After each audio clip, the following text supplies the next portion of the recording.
โดยเนาะจากสไลเดอร์โอเคว่าทุกคนบริถ่ายที่มันมือมันหันบกิดว่ามันสิปวดแห้งกว่านี้นะแขนไข่ไปเก็บเล็กลมแขนไข่เพราะว่าสลับเป็นยืนของเราไข่ไงเลยแบบคัดเจ็บให้ตรงนี้โม่ว่าสิไปตัดใหม่เลยนะบอกกางสีอันนี้นะไว้ไม่ต้องไว้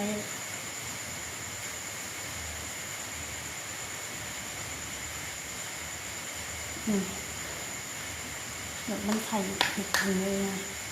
เป็นอุปุกเลยลูกเจ็บมีหอยบาดมีเป็นบาดแผลเลยนั่นหลอกไข่ไงมันที่แบบขดๆเลยแขนตลาปวดเลยเราปวดแต่ว่าเมื่อนี้ยังอันนี้มืดเลยบืนเบียดฮะ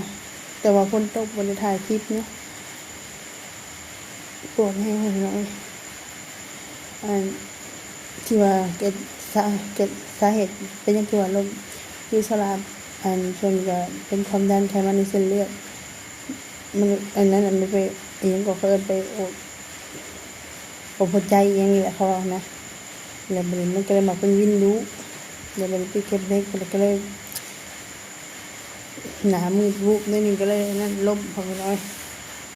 เลยเนาะถามว่าเป็นยังที่แบบบินไปทางเหื่อนว่าไปยินบนบ้าน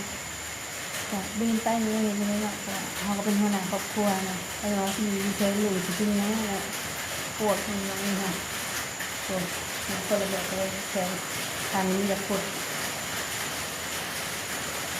มันผลมันจะทำปวดเวลาคัดมันไม่ได้ยืดเจ็บแห้ง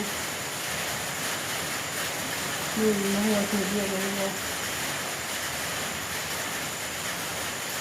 มาไว้แล้วพัก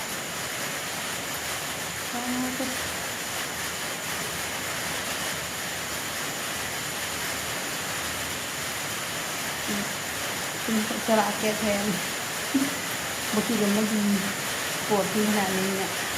เดี๋ยวจะได้จะเป็นกำลังใจสระเยอะมันว่าที่ชื่อคอมเมนต์ไม่คือสระแต่ก็ไม่ถูกเป็นอะไรเลยจากพยายามอย่างดีที่สุดของเราประกอบจากพ่อจากสาขาอาจารย์มันมาแปลงเรียบร้อยมาแล้วเนาะแต่ว่ามันมาเลยตัดปวดแขน